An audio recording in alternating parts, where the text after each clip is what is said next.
Welcome to Our Android Week with Alan Firstenberg in New York.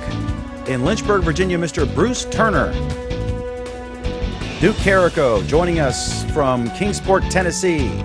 Michael Banks in Augusta, Georgia. And from Android Authority, Nate Swanner in Portland, Oregon. This is Our Android Week. And welcome, everybody. Great to have you with us. I'm Dan McDermott in Bentonville, Virginia. And we have a gang of folks here ready to talk about all things Android for the week. So first up, we will discuss some incredible new lenses. And Nate Swanner, you wrote the story here. So why don't you give us a little information about what we're seeing here? This is a really crazy idea. Yeah, Sony has evidently come out with some really good lenses that snap onto a camera or snap onto a phone rather than trying to work everything into a phone. They decided to think a little bit outside the box, think outside the phone, and bring what basically ended up being some very good, I don't want to say professional, but for the serious photographer, these are going to be some very good lenses. We had seen renders of these not that long ago, a couple weeks ago, and the render was just terrible, so it was really hard to believe at the time. But Sony Alpha Rumors, which is a site that obviously keeps track of a lot of Sony information, they've got their hands on some really nice pics of it. One on the phone. There's evidently going to be two different models. We don't have a heck of a lot of information right now. One's going to be an 18 megapixel, that much they're saying, 10 times zoom on that one. The great part about these is they sound like they're going to be able to be used with any phone, so you don't need a Sony phone. It's not really proprietary. I'm sure there's going to be some sort of app that goes with it, but these phones, they're saying they connect magnetically. It looks like there's also a clamp on there that hooks onto a phone or tablet. So this could be a pretty groundbreaking, pretty innovative thing for mobile photography. I agree. You and I and Craig Shipp have been talking a lot lately, and we've been discussing you want to get a new camera that can do video and stills, and you want, real pro quality, but you want something that's portable. And you can you're a journalist like I am. I want to rapidly respond when news happens. We've been looking at different options. And this is really something that would, it reminds me of the Red camera, the Pro Video camera that has a detachable back, and I guess it works either Wi-Fi or whatever, where you can control it. But this is something like I haven't seen anything like this before. Where it's almost like it's more efficient because you have the sensor and the lens in this device, and then you can use your phone as the back, so you're not paying for the back. So this actually could be less expensive than, I guess, the $800 camera that this lens is already in. Is that accurate? Yeah, I mean the lens itself, lenses I should say, they're going to have. Let me find the information. They've got their own Bions processor, a built-in sensor, SD card slot. They work on Wi-Fi and connect via NFC. That's the information we have so far. So something like that. I mean, it's basically everything you want in a lens. It just uses your phone to handle kind of the hardcore operation. Obviously, with these, it looks like you can probably manually zoom on things like that, at least on the larger one. But it's going to basically use your phone for the bulk of the functions. So we're assuming there's going to be some sort of app. But you're right, for someone like me, if I need to shoot some quick video, or I need to go to, if I'm at I/O, I don't want to carry around a big pack. I did that this year's I/O, and it was cumbersome at best. So it would be nice to have something slim. It's also my phone that I could just kind of slap a lens onto really quickly and do what I need to do. So this would be actually ideal for myself, and I think a lot of people. Now, Alan and Bruce, both of you guys are photographers. What are your thoughts, Alan? You've done photo walks on Google Plus, that sort of thing. This is a interesting gadget. I think the big thing to realize on this one is that you've basically got everything that's important in a camera built into this lens. You've got the sensor, you've got the focusing mechanism, you've got all the important parts of the camera in here, except for the thing that actually triggers the shutter. And the concept of pulling that out, pulling possibly the viewfinder out, that's really powerful. Once you start doing that, you're changing the entire form factor of what a camera needs to look like. And I think once you start re-asking the questions of, well, what does a camera need to look like, you can start doing some awesome, awesome things with it. Another thing, we don't know, Bruce, if this is capable of just stills or just video. I assume it's capable of stills and maybe video. And I'm guessing that the video is actually stored in the lens with an SD card of some sort, or maybe a USB port and its internal storage. So the phone would not be, you'd not be transferring the data to the phone. You would just be controlling it with the phone. I mean, I guess I'm speculating here, but that would make sense, right? Yeah, and I will tell you, we've looked at some other cameras, Android cameras, and you know that I've not been real excited about any of them. But this one really interests me, and let me tell you why. I was doing a convention booth in Orange County Convention Center in Orlando, and our marketing department, our public relations firm that we use, asked if we could take some pictures while we were there of some of the dignitaries and of our booth and some of our people doing presentations and so forth. And of course, I had my my Galaxy Note 2, and I got some pretty good pictures. But for that level of professionalism, it would have been nice, and it wouldn't have taken much room to have something like this in my bag, and pop it on there for getting some really nice shots. I did bring my tripod and the little mount, that we learned about. I guess I learned about it from you and Craig Shipp. So I got some good pictures, but this would take it another notch higher. Now, Nate, let me ask you, in the photo that was leaked, which may or may not be right, I mean, for all we know, this is someone trolling Sony Alpha rumors, which is a really neat site that is slightly more accurate than inaccurate most of the time. But I've heard also that this thing could be put in different places. In other words, it doesn't have to be attached to the camera. This could work with near-field communication, or it could work with Wi-Fi. If it worked with Wi-Fi, I guess it would, is NFC quicker, more responsive than Wi-Fi? Is that why you'd want it on the device? I can't speak to how they're really going to use that. I think the NFC is just kind of for establishing a connection. Yeah, pairing. It's basically just for pairing. I don't think it's going to. I don't think that's really how it's all going to be powered. But you're right. I mean, and Alan kind of spoke to that earlier. Is once you stop thinking that a camera needs to look like X and it will do Z. Once you break out of that mindset, it starts becoming a very interesting thing. And I mean, the other thing to think about, I was thinking about today was, if I've got this lens and I've got it on let's say my Nexus 4, can I use this lens and my Nexus 4 camera at the same time? I mean, can I have like the lens over on my left side and the phone on my right side and do kind of like two different views? Or take two shots at once. That would be interesting. Right. And I mean, it's the possibilities like that when you start considering that kind of stuff, and once developers get their hands on these things, I mean, the possibilities are kind of endless. Yeah. Well, what about this? And I'm not sure. I'm just supposing here, but the NFC is for pairing. But once you have it paired, then you could separate the device and they can communicate via Wi-Fi. Well, exactly. I mean, that's some of what I mean by talking about breaking the mold of what it needs to look like. I mean, yeah, I'm thinking wildlife photography. Imagine being able to put this lens someplace and you be somewhere off in a distance, and being able to really get some shots.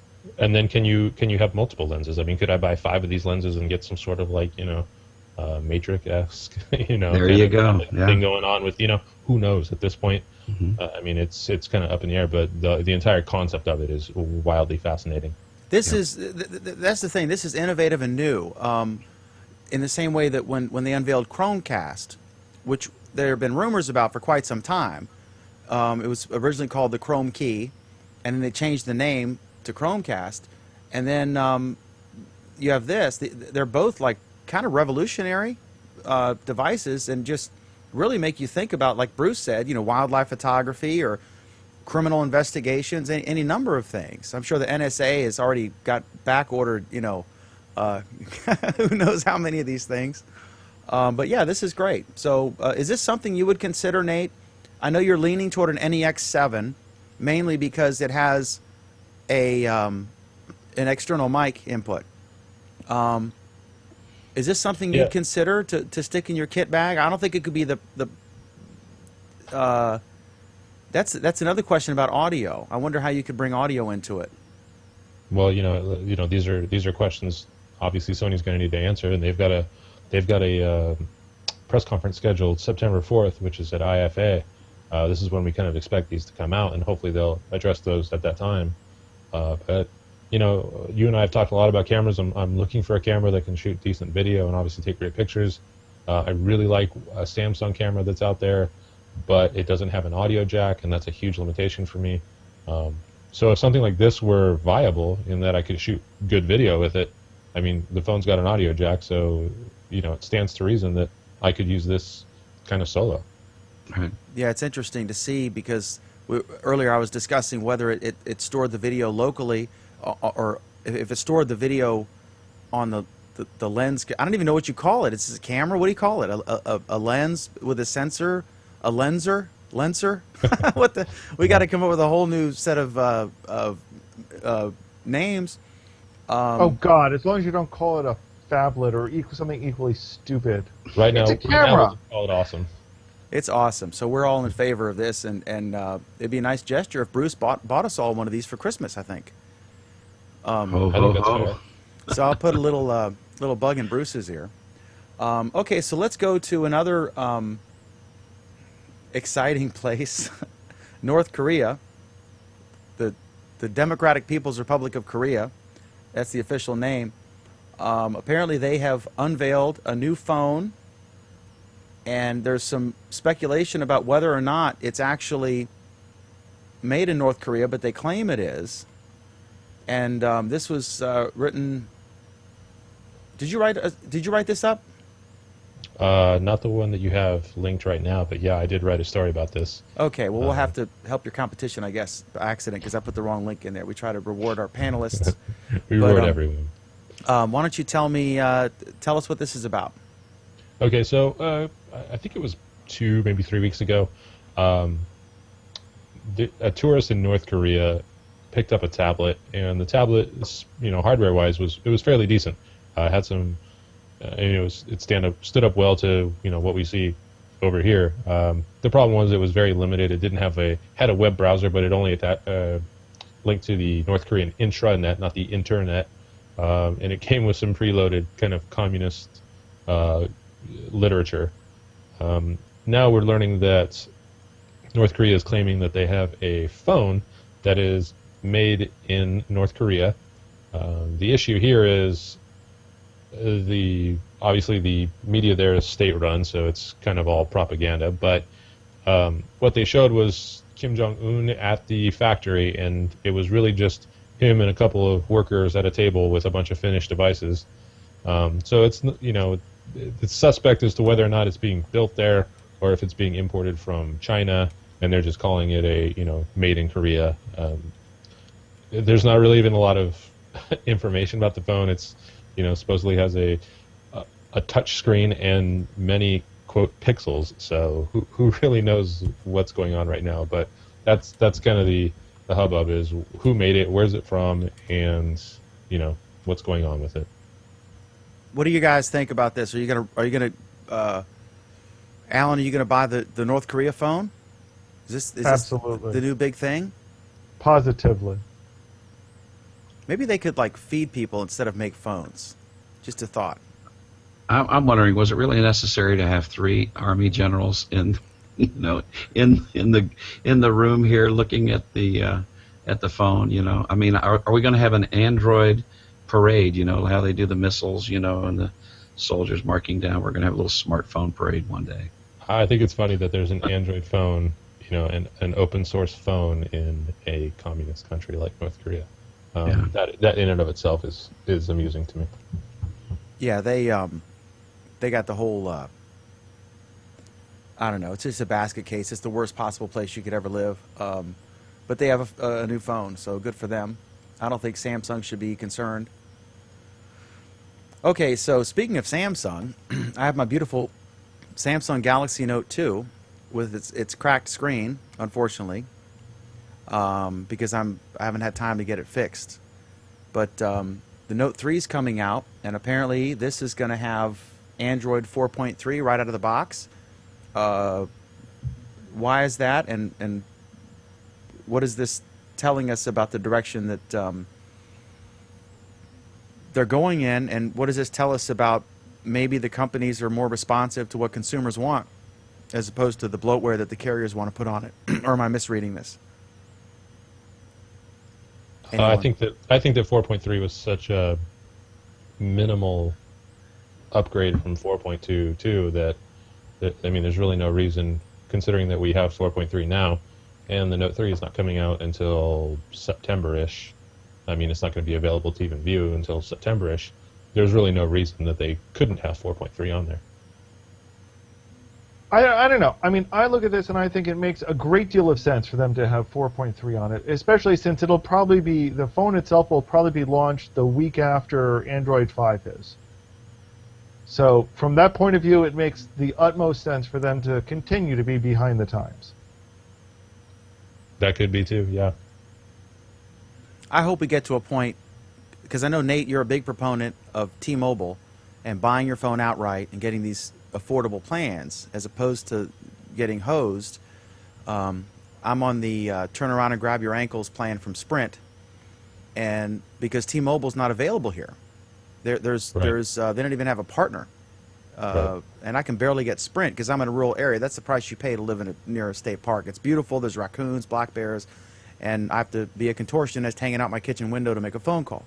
But in your case, you're in Portland, so obviously there's all the carriers well represented, so you're lucky that way.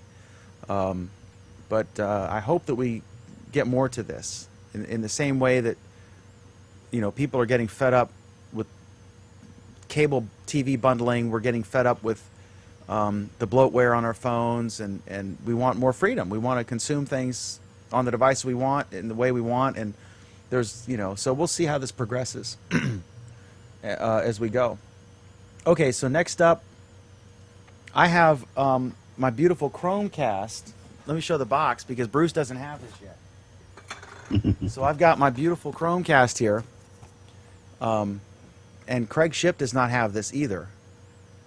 Because he sat on the fence. Both of you guys make like six figures, and you sat on the fence for $35, and now you're waiting months to get your Chromecast. But I understand there is a solution in the interim, and it's kind of this is a project. It's called CheapCast, and it's a sort of, I guess it was described as for tinkerers rather than consumers expecting the full thing, but it kind of works. What do you guys think about this? And I'll screen share this story from Android Police while you guys chat about this. I think it's an interesting concept. It's just my problem with it is that it tethers. Well, what do you mean your problem with it is that it tethers? I mean, you got to be plugged into your TV. Well, does it actually need to be plugged into your TV, or can you Chromecast to your Android? Well, I mean, even at that, I mean, if you got a problem, you got to, you know, I mean, does it work? Has anybody here used it? I haven't tried it yet. This is the first I saw it. But what it sounds like is that, in theory, you could Chromecast from any other Android device to one that's running CheapCast. So, for example, you could use your, you could use a 7-inch, you could use a Nexus 7 as a display device.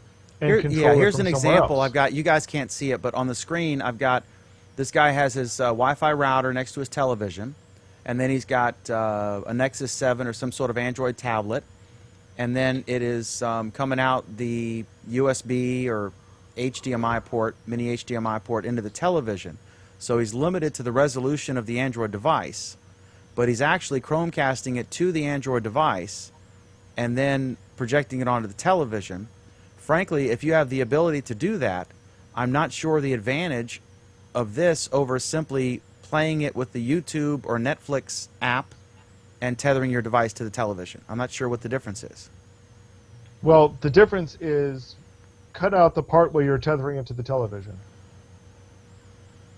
So you're displaying it to the Nexus 7 app. Or you're displaying it to the Nexus 7. That has a certain amount of appeal on some levels, but also a certain amount of usefulness for certain apps. So if you're not trying to create a huge, 30-inch display, but instead you just want a nice 7-inch display on something, you're not going to find a 7-inch device that takes HDMI in. So you just mount your Nexus 7 tablet as the display. Bruce and you Turner, Chromecast to it. Bruce Turner, will you be mounting your 7-inch display? I'm installing this is software as we speak, the app on my phone. I wonder, are you limited to with CheapCast? Can you just stream this to one device, or could you stream to multiple devices that were within range that were running CheapCast? He did. The guy who wrote this, it was a hands-on review, but he just had one device that he was testing with. He didn't try multiple. And the guy said, I think it was an alpha just like a day ago, and then he got in the Play Store for people to play with. I think what this is if someone like you or Craig who are waiting to get your device, your Chromecast, because no one's going to not buy the Chromecast because of this. I mean, this is definitely more of a hassle and not as, the quality you would get with the Chromecast, and the Chromecast is so cheap, $35. It's a no-brainer. But in the interim, while you're waiting for your Chromecast, this is something you can kind of see what, get sort of a hands-on and see what it looks like and how it behaves. Is that right? I mean, nobody's going to not get the Chromecast because of this. This is just sort of a stocking stuffer until. Well, no. I mean, I think the important thing to understand about this is it's several things. One is that this demonstrates that you don't just need a Chromecast device to use Chromecast. That's one. Two, I could see this app being recycled on a whole lot of Nexus Q devices to actually make them useful again. That might be nice. That's very interesting. And, of course, don't forget that Google is going to come out with a new Google TV or some sort of higher-end Chromecast thing. We've heard rumors about that. So Chromecast is step one. Maybe. We'll see what they actually do. But three, this demonstrates that it's not all that difficult to create something that is a Chromecast receiver. So that really suggests that, if you're a TV manufacturer, maybe you want to be looking at this sooner rather than later, because it may be cheap and easy to install. If you're a hardware developer, it may just be cheap and easy for you to implement in your hardware. If you're a software developer, it may be cheap and easy for you to implement in your software. Yeah. So I've installed this right now, and I went to a YouTube video, and this is what I see. This is the button that pops up if I wanted to play it, to another device, so forth. So that's kind of interesting. That's the standard Chromecast, and basically what it's now offering is, it sounds like it's offering your YouTube to broadcast to yourself, which is a little bit odd, admittedly, but it demonstrates that it's working. Absolutely. Well, it's free, so we'll play with it. Anybody who has an Android phone, that would exclude Craig Shipp because he only buys Apple products. So cool. The CheapCast. Check it out. All right. Next up, the Play Store. This is another story you wrote, Nate Swanner, in your quest to troll Google's efforts. I'm just kidding. Your title is provocative. Play Store textbooks are here, but may not be the best option. So, what's the deal? When when Google announced they were going to have textbooks for the Play Store, a lot of people were excited. I was really excited. It makes a lot of sense. A lot of students are, walking around with, Google or Android devices like 10-inch tablets or 7-inch tablets. So it was, great that the Play Store would start offering textbooks, and they have textbooks or agreements with all the major textbook publishers. Now that it's become readily available, in looking into what's available on the Play Store, which we're getting a lot of feedback of that the full gamut of what's needed for a lot of college students just isn't there. But just in looking at what's available versus something like Amazon, the savings, and I mean, what you save on the Play Store, I mean, you'll save money renting the book rather than buying it, but Amazon and the Kindle app and what Amazon offers is just far and away better and cheaper. So it's nice that the Play Store has textbooks now, but if I were a discerning student and money was an issue, which it is for just about every student, they really need to look elsewhere because the savings just aren't there. Now, does Amazon have a rental? Because this is obviously a rental thing. Do the other Does Amazon have a rental program, or are you actually purchasing the books? Well, Amazon, they do have rental for a lot of books. Some books you can't, but some books on the Play Store you can't rent. You do have to purchase them. The thing that I really liked about Amazon's rental program was, I mean, with the Play Store, it's 180 days. Right. You pay a flat fee, which obviously is you're going to save over buying the book. But with Amazon, there's staggered rental periods. So you can rent it for 30 days, 60 days, 90 days, 120 days. If you need it past that, you can obviously add on, 30 days or whatever. And if you end up paying more in rental than you do the book, then they obviously prorate it to, the purchase price of the book or whatever. The great part about that is, there are things like truncated classes in schools. Some classes are abbreviated and they just kind of go hard for 30 or 45 or 60 days or whatever, so you don't need a book for 180 days. And most school kind of starts in September and the semester's over in like December. Well, that's not really 180 days, so I don't really care to have a book before or after that time. And the other good part is if I were to take a class and I wasn't sure about that class, I could just rent it for 30 days, via the Kindle app. And if I end up dropping the class, big deal. I spend $10, on the book, Yeah. and it's good to go. So, I found myself thinking about what would it be like to be a student with a Note 8 running multi-view and having your textbook on one side of the screen and Evernote app running on the other side, recording the lecture and taking notes at the same time, like with a Bluetooth keyboard, something else like that. And when you do that, of course, your handwritten or your typed notes are all automatically synced with the audio that you're recording. I can just see some really interesting options, and this is just the beginning for this kind of stuff, I think. it is. And, the other thing is with the Kindle app, it's just available on more devices. Obviously, let's say if you get a Kindle tablet, you can't get the Play Store on there. Obviously, with iOS, you can't get the Play Store on there. But Kindle's available everywhere, and Right. like I said, they have a better selection. The pricing is better. Just all around, it's better. So it's what I hope to be a really good start for the Play Store, and I hope they learn a thing or two in comparing themselves to someone like an Amazon. But right now, it's just not there. Oh, that's funny, Nate. Them learning, them improving. That's funny. Yeah, it's funny. As those words were coming out of my mouth, I thought to myself, man, there is so much that they could learn from Amazon. How much? Let me ask you a question. Speaking of learning from Amazon, because this is an interesting conversation, Nate, because you're a digital journalist, and I'm a legacy print journalist, and also a digital journalist. So Jeff Bezos just bought the Washington Post, and we're seeing a lot of transition in print media,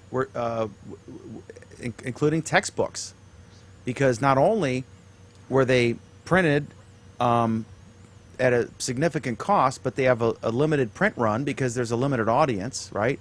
And they're frequently updated.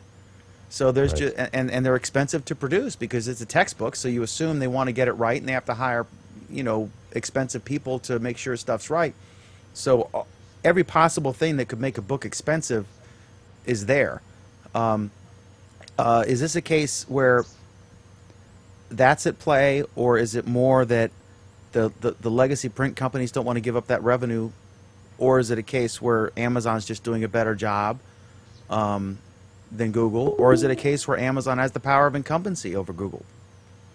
I think more than anything, it's the incumbency thing that you talked about, and this kind of speaks to also the whole iOS and Amazon just have better media than the Play Store. Period. Across the board, their media selection is just far and away better, and that really just speaks to them being there first.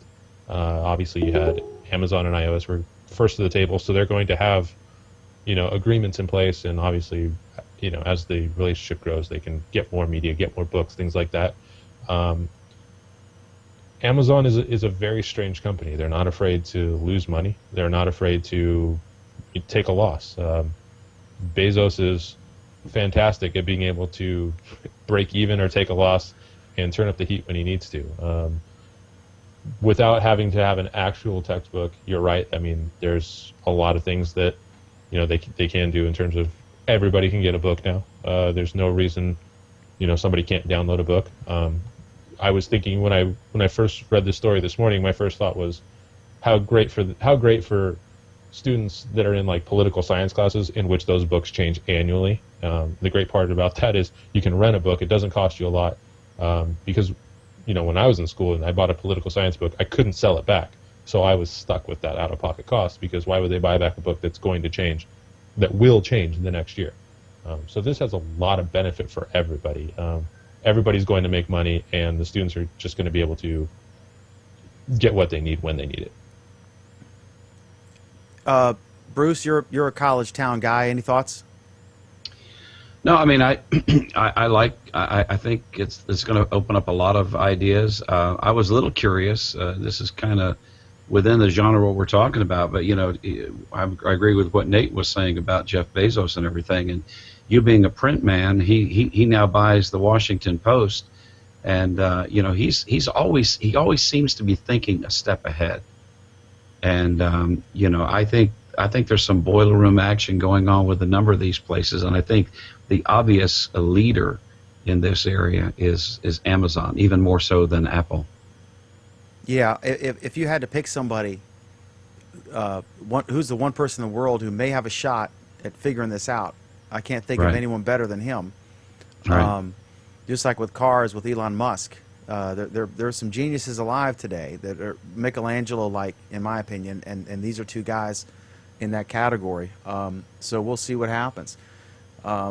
Okay, so I guess we'll go to our recommended apps of the week. And Alan, Firstenberg in New York, do you have an app you'd like to recommend for us? Nope. Okay. You have a widget? Nope. I have an anti-app. I have an app that I would strongly not recommend. Cool. A good set of directions to get around heavy Funny traffic. you should say directions, actually, because the app that I would strongly recommend people avoid like the plague is Google Maps. Really? Because Really? they just added advertising? The new version of Google Maps is horrible. It gives directions badly. It sucks up far more CPU and therefore more battery than the old version. It's grossly inaccurate. There's really not all that much about the new one that I like compared to the old one. I'm sure there's something, but it totally escapes me right now what it might be. How could it? I'm going to ask you a question because I'm confused. How could it be? I mean, if the last version of Maps was so good, how can the new version be inaccurate? I don't really even understand that. Oh, that's really easy. You throw out all the old code and you rewrite it from scratch. So it wasn't just a simple UI change. No, it wasn't a simple UI change at all. Every indication is that the new Maps app is a total rewrite from the ground up. It's not even clear they're using the same algorithms to determine routing at this point. I will say that the new Maps app, I think it's prettier, but I use navigation quite a bit, and I don't like this compared to the last one. Speaking of prettier, you're not wearing your pretty blue headphones, Nate. What's up? No, not. They're off getting signed personally by Justin Bieber, and then they're headed to Bentonville, Virginia for you. So, is he signing it naked? That was the latest. He is. He's Oh going my to take a God. Polaroid. He's going to His take a poor Polaroid of grandmother. you wearing them. Wow. They're Just them. just when you think he can't surprise you again. All right, so Bruce, do you have an app you'd like to recommend for us? I do, and I'm going to change my picture. First of all, as I mentioned earlier in the show, I was at the Orange County Convention Center, and this was a convention that had about 40,000 people there.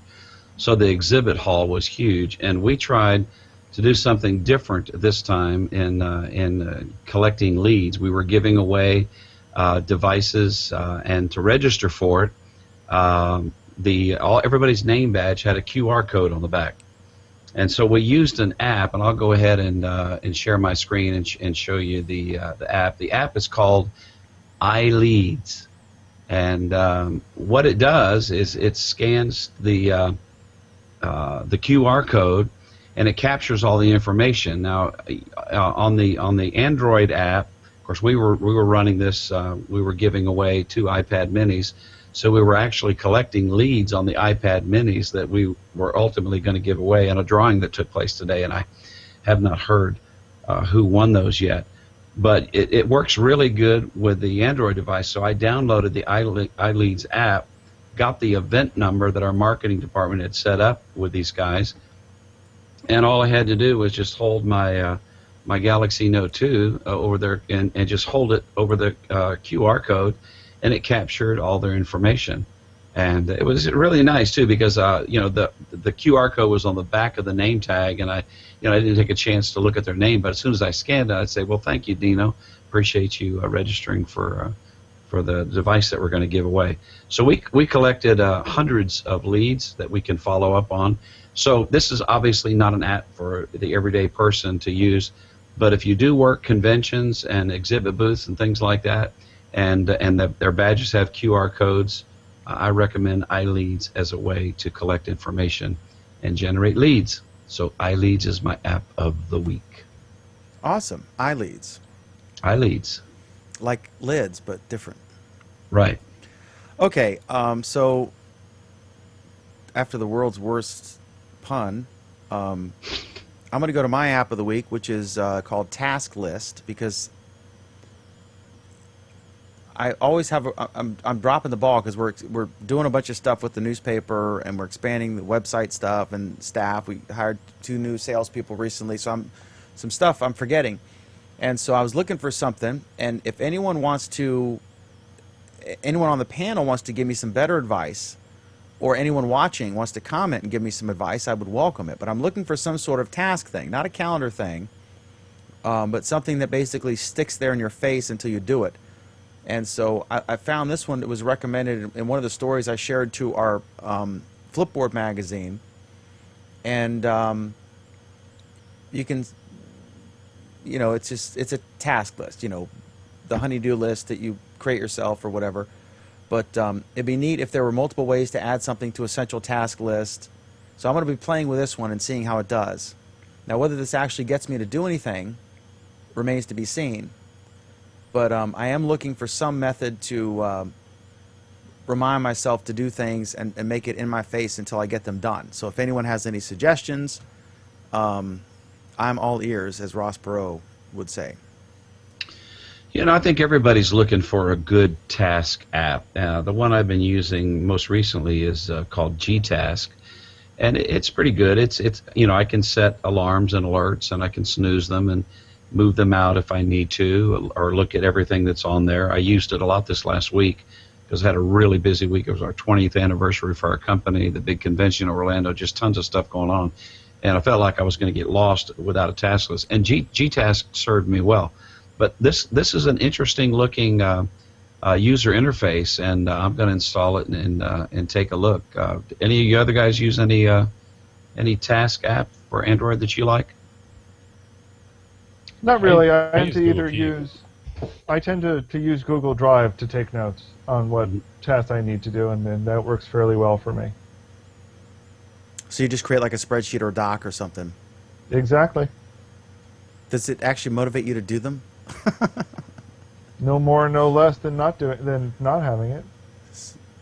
Nate, what do you do to finish stuff? I use you're pretty I use organized. Google Keep, and I just keep the widget on my phone and my tablet. Use Google Keep as a task list manager? Yeah. Well, how do you complete tasks in that respect? This goes for Alan too. I mean, you can I've done that too, and where I've highlighted the text and then pick the strike through thing to strike it out and make it appear like it was done, or of course I could backspace over and remove it that way. But I do like the little checkbox where I can check it that it's done. What does Keep? How do you use Keep to complete a task? You just delete it from the list, or what? Yeah, I mean, once I kind of I do the checkbox thing, and once I check the box, it's gone from the list. Okay. And then there's also I shouldn't say it's gone from the list; it's at least struck through. But then there's also at least on desktop. I'm not sure about mobile because I usually populate the list on desktop, and at the end of the day, I go and do a new list for the next day. But there's off to the right of each kind of entry a little garbage can will pop up, so you can actually delete that. Okay. And then we got one comment, a comment from Michael Ellis, who says to Bruce that iLeads app is a fantastic idea. He said he worked so many shows, and this was the worst part of the job, and it was really hard to do well, and this would really help. Great tip. So thanks for watching, Michael. I think this is his first time watching our Android Week, so hopefully he'll become a regular. So Nate Swanner, do you have an app you'd like to recommend this week? I sure do. Let me go ahead and get there. My app is Dan McDermott, as you He's can going see. to recommend the Android Authority app again. I'm not going to recommend that app. With all the, I was off last week, and that was pretty good because there was a lot of nonsensical fervor about the Moto X. The Moto X is a great phone, got some cool features. Just relax. One of the cool features about the Moto X is active notifications, which will obviously light up your screen once you get a notification. There is an app. I have a Nexus 4. I've been using this all day, and this is a really good app, which kind of mimics that. It's called Active Notifications, and as you can see, once you get a notification, like an email or a Hangouts message or something like that, this kind of screen will pop up. Those are some settings, and then it'll let you select to go to that or unlock the phone as you normally would. Again, I've been using this all day. The one thing I will mention is some people are saying it eats your battery. I haven't really had that problem. Then again, once in settings, what I did was I went in and managed which apps it will look for notifications from. And in that list, there are just about every app on your phone. So you need to select the ones that you obviously don't need notifications from, or that won't give you notifications. For instance, just off the top of my head, Google Settings was in there. That's not going to give me any notifications I need to know from this kind of thing. So just keep in mind, there is a free version. That's what I've been using. There's obviously, if I go here, there's some premium features, as you can see. Those are obviously paid. I think you pay like 99 cents, and you get the option to play with those. But it's so far really good. It really works. I think it only works when it's sitting on a desk. So it obviously knows if it's in your pocket, it won't light up and waste battery and things like that. So I've been using it all day. It's a really good app. I would recommend it. Awesome. We'll check that out as well. That's Nate Swanner's app. Okay, cool. Any final thoughts from anybody? Folks, thanks for watching. We appreciate it. Our Android Week is every Monday at 9 p.m. Eastern Time, 6 p.m. Pacific Time. We also do Google Plus Week, which is at 8:30 p.m. Eastern on Friday night. So Android's Monday night, Friday night, Google Plus Week, our flagship show. That's 8:30 Eastern, 5:30 Pacific. We'll see you again Monday. Panel, stick around for a second. I got a question for you. It'll just take me a minute to wrap up. Folks, thanks for watching and commenting. We appreciate it. And until next Monday, have a wonderful Android Week.